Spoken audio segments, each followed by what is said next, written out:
I just got the most insane deal on this Toyota pickup, and I cannot wait to get it back on the road. This thing is pretty special. It's a 4-cylinder 22RE, 5-speed manual transmission, air conditioner model, meaning it's gonna be comfortable in the summer, which is so cool for these old trucks.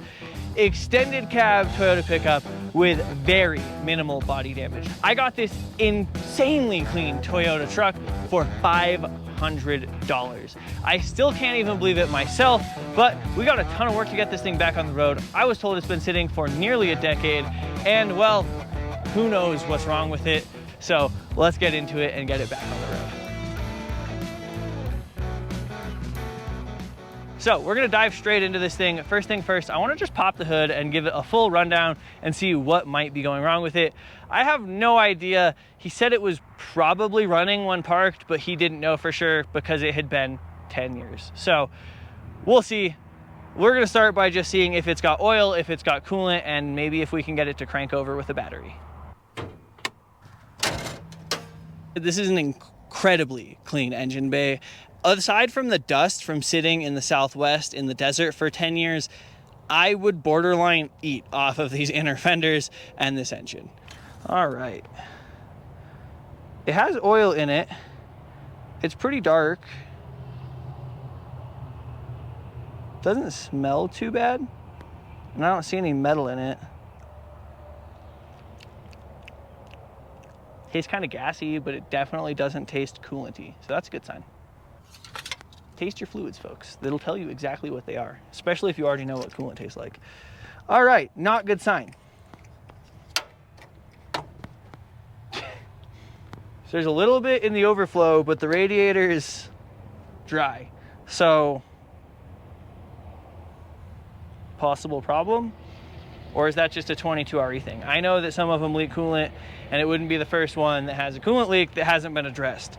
So, not super concerned about that yet, but that is something to note. No coolant in it. I guess now, throw a battery in it and see if it cranks over. Ugh. Oh, the AC line's kind of in the way. AC line. Let's see if this thing turns over.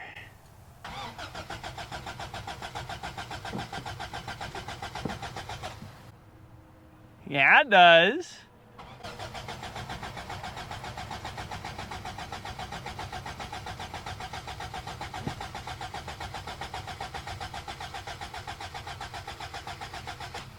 I don't think it's gonna start, but that thing turns over. Let's see if we have electrical hooked up. Yes, electrical's hooked up. Pull this air box off. Get a stick and stick it in there and see if the fuel pump kicks on. I do not think it's fuel pumping. It's really unfortunate because the fuel gauge says full. I don't want to drop this tank. We'll make sure the fuel pump's getting power. If the fuel pump is in fact getting power, I'll throw some starting fluid at it, make sure that makes it fire up. If that's the case, then we'll try and get it into the garage and drop the tank on concrete, because dropping the tank in this dirt is gonna suck, especially because it looks like it might rain. In this convoluted mess of wiring I've got down here, I went ahead and I've got an 18-volt battery I'm getting ready to jump directly to the fuel pump. I think the fuel pump's probably just locked up in the tank. It says it's got like a third of a tank. After I turned the key on, it dropped from a full tank to about a third of a tank. Hoping that's somewhat accurate and there's still enough fuel in there that it was under fuel and it's not too corroded. Hopefully, if that's the case and I jump 18 volts to it, it can free up the fuel pump, it'll start spinning, it'll fire up, and this thing will drive into the garage under its own power. That could also be the only thing wrong with this truck, which would be insane. I've got a test light going into the positive, a test light going into the negative, and they're both hooked up to an 18-volt battery through a 25-amp fuse, because I, fuse things. And we're going to see if we can get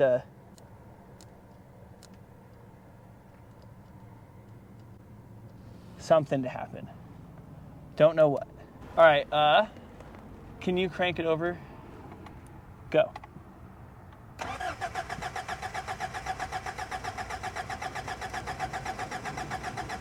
I blew my 25-amp fuse. I'm gonna try and run the fuel pump backwards.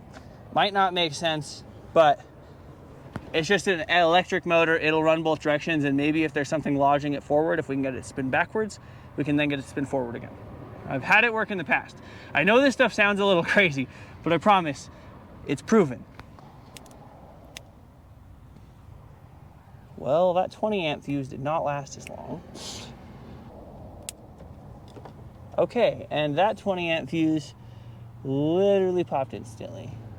Well, all of that didn't work, so when all else fails, I'm gonna go ahead, put this thing in gear, turn the starter over, and we're gonna just crank this thing with the starter into the garage. Some weather moved in, and we're just trying really hard to get this thing in the garage before it starts pouring rain, because there's been some loud thunder and now like 40-mile-an-hour wind gusts.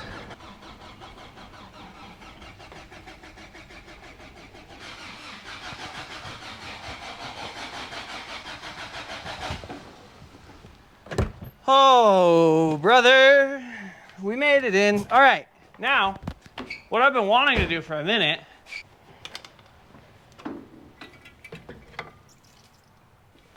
thing is just gonna go vroom. Thing is gonna go vroom.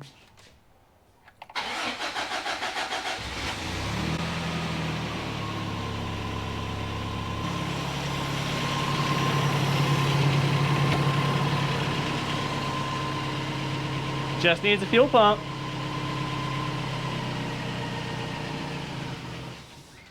I think this thing genuinely might just need a fuel pump. That sounded great. And you want to see the best part? Genuinely the best part? Could this possibly be a brand new fuel pump sitting on my shelf? Yes, yes it is. We're gonna go ahead, drop the tank, get a new fuel pump installed, and hopefully that solves all our issues. Jumping under the truck, you can see how incredibly clean this thing is. There is not a speck of rust anywhere. I am super happy about that. And we're gonna start on removing this tank. We're gonna pull the skid plate, then get the tank removed. We're gonna remove the electrical and the feed and return from the top. Should be all we have, and then it should just pop out of here. Something I've done quite a few times before, so I'm not too worried about it. Let's get to work.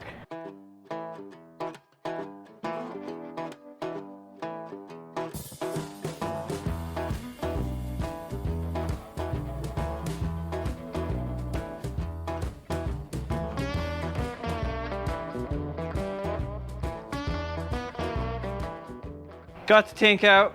Now it's time to see what this fuel pump looks like. It feels pretty full. First thing we want to do is get it somewhat cleaned off so that we're not dropping a bunch of more dirt into the tank. I'm sure this isn't going to be the nicest, cleanest fuel ever. I'm a little nervous because there is quite a bit of fuel in this tank, and I don't really want to have to deal with 10 gallons of bad fuel.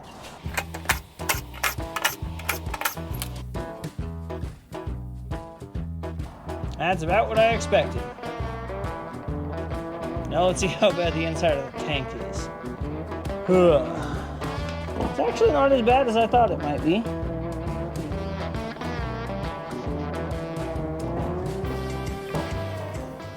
The fuel level gauge seems to be moving. I think I'm just gonna drain this fuel out, put new fuel in this thing with a new fuel pump, and call it good to go. I think that's all this thing is gonna need. This fuel pump, it's rough. Yeah, this is a problem, I'd say. I got the majority of the old fuel poured out, and it is disgusting. Brown, dark, not looking good, but the tank's pretty much empty now. And I even got the fuel pump on the hanger, just about ready to drop back in, and this should be everything we need to get this thing running again. I'm pretty confident that the fuel pump was, in fact, the only issue.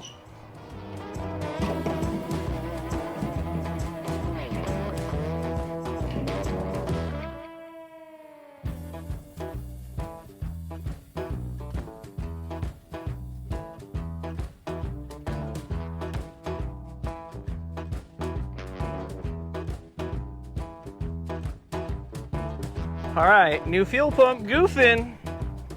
See if our new fuel pump did anything. Future Nicholas here. Please, if you're liking this content, like old Toyotas, you like Toyota builds, go ahead and subscribe. It's free. It really supports the channel and I'd really appreciate it. Thank you, and back to the video. See if our new fuel pump did anything. Oil pressure gauge works. Idling a little rough, to be expected. It's almost out of gas and the gas that's in it's bad. I think this thing might be good. Ooh. Does the AC work? No, the compressor isn't spinning. We might need to have the AC serviced, but this thing runs. I'm gonna go get some fresh fuel, see if it fires up a little bit better, and we'll go from there. Honestly, so happy though. I'm a little sad the AC doesn't work yet, but I'll jump the compressor, see if the compressor is working. If the compressor's working, we'll go from there. A few gallons of fresh gas later, I also went ahead and topped up the radiator. It only took about a quarter gallon of coolant in the radiator, and I put a little bit more in the overflow. I just put water for now in case it's got a major coolant leak or something. I can flush this system later. I just want to make sure this thing's in good shape, so I'm going to fire it up, see if it runs any better with fresh fuel, make sure and see if maybe we can get this air conditioning figured out, and a few other things just to try and get this thing a little more dialed, and maybe we'll pull it out and take it for a quick test drive, even though it's getting dark outside.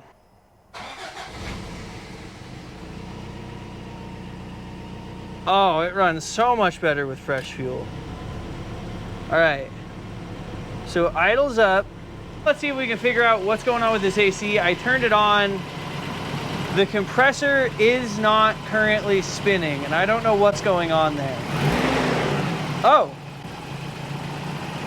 Oh. Is it blowing? Oh my goodness. It's blowing cold air. Oh, it's cold air. Let's see, the lights on this thing work? Let's find out. Headlights are on. Marker, headlight, cool. Taillight. Okay, cool. Good enough for me. We're gonna pull this thing out, take it for a quick little rip. I can't believe this thing is running as well as it is. What? Oh. Okay, this is so crazy. I am so excited. I am so excited for this truck. The fuel gauge is working, it's all the way down. The voltage seems to be up. The temperature gauge is starting to move. Oil pressure seems to work.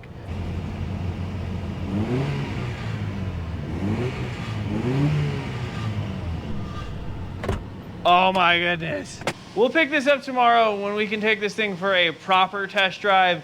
I want you guys to come with, but what? It runs and drives with just a fuel pump? It actually just needs a fuel pump?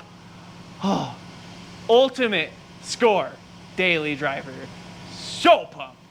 The truck came up with a check engine light, so I went ahead and jumped the connectors under the hood in the diagnostic port, and now it's flashing 52 as our engine code. I checked it out online, and 52 is an open knock sensor circuit. So I'm gonna see if it's plugged in, make sure everything is good to go there, and that might even solve our first check engine light.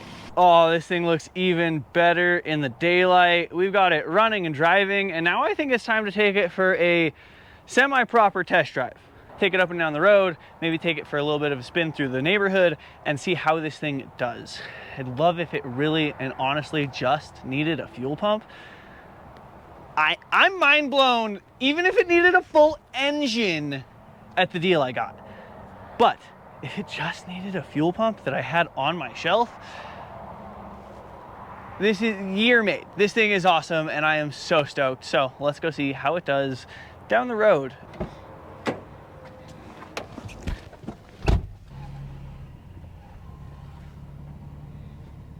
I don't know that there's anything wrong with this truck now. It idles a little rough. I think that we're probably gonna need to go through the fuel system a couple times, get everything cleaned out. The tank wasn't the cleanest, but I didn't want to spend a ton of time on the tank if it was gonna need a full engine rebuild because, well, I need to priority list. Engine runs, seems to run good, drives straight, stops.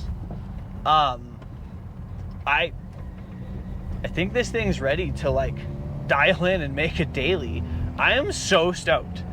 This is 100% going to be my next daily driver. And red truck, bye-bye. No need for that little single cab. I got a back seat. A back seat! What? You can definitely feel the extra weight of the bigger truck. But I've always said I don't love single cabs, and I've only had single cabs for a long time, and that's just kind of because that's what I end up with. You know, I get good deals, I have that truck. Well, finally got a good deal on an extended cab, 4-wheel drive, 4-cylinder with air conditioning. It blows cold. Like, I know. It's one of those things that, like, it's the little things in life. I live somewhere where it does get to like 9,500 degrees on a regular basis, and being able to turn the AC on, perfect. In order to get this thing a little more dialed in, I'm gonna go ahead and throw the rear bumper and skid plate that were in the bed when I got this thing on it. And I went ahead and picked up an oil change with an oil filter. So we're gonna get the oil changed on this thing, get it put back together fully, and that should make it a ton better. Then, unfortunately, I live where there's emissions, so we're gonna have to get an emissions test before we can register this thing, which means we need to fix the check engine light, which means I need to replace the knock sensor or check the knock sensor wiring to make sure there's no issues there. Shouldn't be a big deal, but that is something I need to take care of. So I'm gonna get to work. We're gonna start by putting all of this on, changing the oil, and while I'm down under it changing the oil, I'm gonna see about getting that knock sensor replaced. I think this bumper might have been off a different truck. Got a little bit of like gold overspray and it's slightly rusty, but it's better than nothing.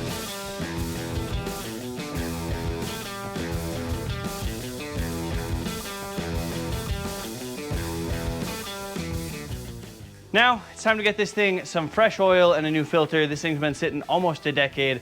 Before I run it any longer, I want to get some new fluids in this thing. It also does have a little bit of rough idle, so I might replace the fuel filter on the engine block and see if that helps. Sand is pouring out of the hood. Whew. All right, now the issue I have is I don't want to replace this knock sensor. It's a little bit of a pain in the butt to get to, so I'm hoping maybe it's just an issue with it not being plugged in or something, but if it isn't, it's right next to the fuel filter, so I'll just do all that all at once. Well, good news, bad news situation. 99% sure this is the knock sensor wire. This is both the good news and the bad news. Good news because I found the problem.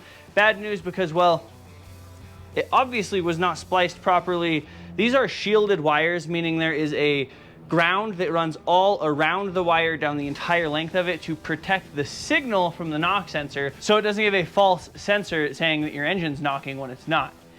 The issue can be is if these aren't spliced properly, this is grounded and it'll just be grounded directly to the sensor, causing a ground fault issue or a code 52 in the check engine lights. So this is almost guaranteed our problem, but we just got to make sure we splice it back together properly with the proper shielding. But while I'm in here, I'm also going to, like I said, replace the fuel filter and do an oil change and do it all at once.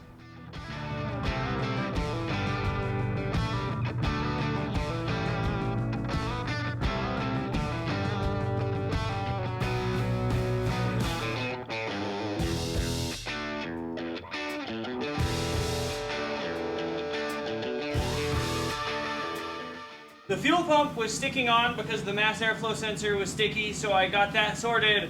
I had a small fuel leak. I tightened down one of the fuel lines. We should be good to go now. And I think I am good to start this thing.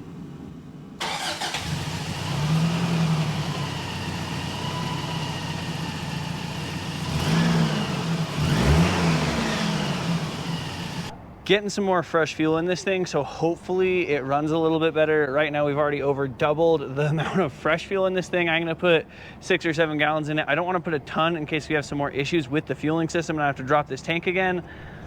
But I do wanna make sure that there's enough in here that it's got more fresh fuel than crap fuel, and hopefully that'll help it run better and stutter less. Only one way to find out. I made a whoopsie. I was trying to see if this thing would go to red line. you know, as you do. All of a sudden the alternator light came on and the AC stopped blowing cold, and well, I threw all 3 of the belts all at once, so I think they're good. I think one of them might have just been a little loose. We're gonna find out. I'm gonna put it all back together and hopefully all of them are good, but darn.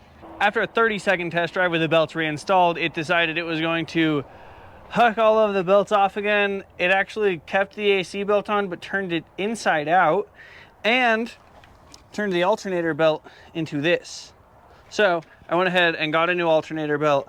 I'm gonna throw that on, turn that belt right side in, put this belt back on, and hopefully that solves all our problems. I'm hoping that the alternator belt was our issue, and well, we're about to find out. So let's get this installed. I was over on this side tightening down the alternator belt, and I got to looking, and there's a gap right here. The entire power steering pump is loose and falling off, which means it's very safe to say I need to do a nut and bolt check on this entire thing. Like, this is turns loose. That's so crazy. Hang on, is this loose? Yeah. How about the one on the bottom? Oh, there is no bolt in the bottom of the power steering pump. The entire power steering pump was ready to fall off. There's only, what? Oh my goodness, that's so crazy. All right, I'm gonna go get a bolt for that power steering pump. The entire thing was getting ready to fall off. No wonder it kept throwing belts. This was probably the issue. Goodness gracious, great balls of fire. All right, we got it all put back together. I've got all 3 belts on. I'm gonna start it up and make sure we have no more issues.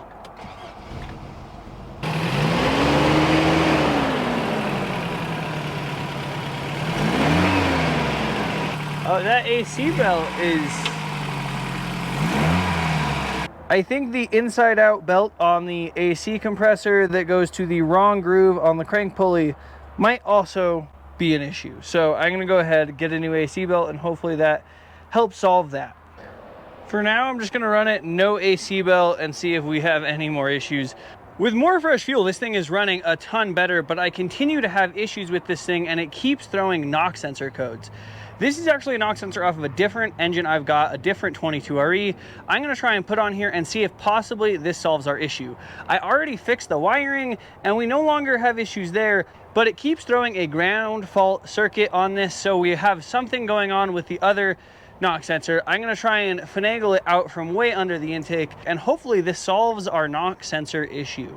I don't see much, if any, difference between the two, so not certain this is gonna help, but I'm gonna throw the new one on and hopefully it does something. Well, unfortunately, our check engine light's back and I've got a solid feeling it is code 52 for a ground fault on the knock sensor. I have no idea what's going on now. I'm gonna have to pull this intake off and like diagnose the wiring. Pretty much the factory service manual says that it's either the wiring, the knock sensor, or the ECU. I really hope it's not the ECU. That'd be less than ideal. But we're gonna figure it out nonetheless. I'm not too worried. We'll get this sorted and get this thing dialed in. I'm gonna take it for a test drive. I have a small suspicion that this could possibly be bad fuel still in here, not completely rinsed out of the tank, causing a slight running issue, causing it to skip or miss, causing a knock-like code to come across, but I've got no clue. So in pursuit of finally, hopefully figuring out this knock sensor issue, I bought a brand new knock sensor. I went ahead and test ohms from the sensor to the ECU, and there are no ohms, no resistance. The wire is good. I tested the ECU, I opened it up, everything looked good. I put 2 different knock sensors in here that are used, and neither of them gives us a signal. So I'm hoping that maybe, just maybe, a brand new knock sensor will solve our issues, but I don't know for sure.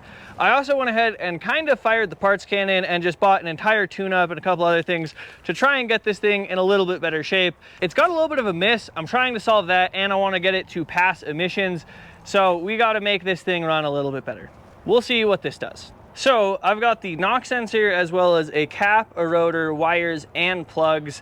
That'll be new filters all around. Hopefully that'll eliminate the stumble this thing has at about 2,500 RPM, and also will eliminate our check engine light for the knock sensor that I've been chasing and chasing and chasing. All right, so something happened. Way down in there, not sure how well you can see it, is the knock sensor. Unknown to me, when I got this thing, this knock sensor that was spliced in was the wrong plug with the wrong knock sensor. And I was replacing it with the wrong knock sensor with the wrong plug. Meaning, this one that doesn't plug into this harness, that's for this year truck, is probably the right knock sensor, and we've been having issues with the wrong knock sensor, sending the wrong parameters to the wrong ECU. I hate when stuff like this happens, but I'm glad I finally solved the issue. It kind of sucks because I just spent $70 on a knock sensor, and one with the proper plug that would probably work is right here on a spare engine sitting in my garage, easily accessible. I just didn't know that I needed a different plug style, and I honestly didn't pay too much attention before I threw it in. It actually barely plugs in, but the plug is not right, and I had to force it on. So I'm gonna throw a battery in it, start it up, and see if we can avoid a knock sensor code. Battery back in, and it's the moment of truth. We're gonna find out if I spent 2 days chasing my tail over having the wrong sensor. I wouldn't be surprised. Let's let it idle for just a second. Let's see, every time, no matter what, it would get to 2,500 and the check engine light would come on.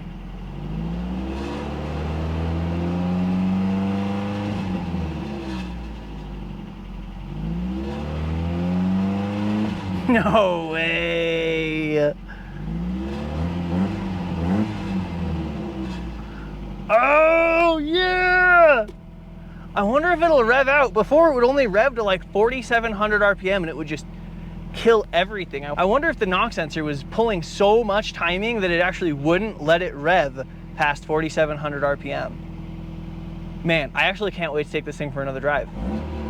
I think I'm gonna still do cap, rotor, plugs and wires because it's going to be real easy and I have them, and then we'll take this thing for a cruise and see how it does. Now, nothing looks wrong with these plugs and wires, but everything here has been sitting for at least 10 years, I was told, so it's not going to hurt to pull everything off. And I already pulled this rotor off at one point. There was a little bit of corrosion in there. It wasn't too bad, and obviously it runs pretty good, but I want this thing to be in tip-top shape before we get emissions and they put the sniffer up the tailpipe. That way, hopefully, we can pass our emissions test. Upon further investigation, these wires were a little brittle. They came apart when trying to get them off the plugs, but these plugs look brand new. There's absolutely no heat marking. They don't look very dirty at all. There's not much buildup. So I'm gonna go ahead and keep these plugs that are in it. I am gonna throw a new cap, rotor, and wires on it just because I have them and this one broke when coming off. So that needs replaced anyway.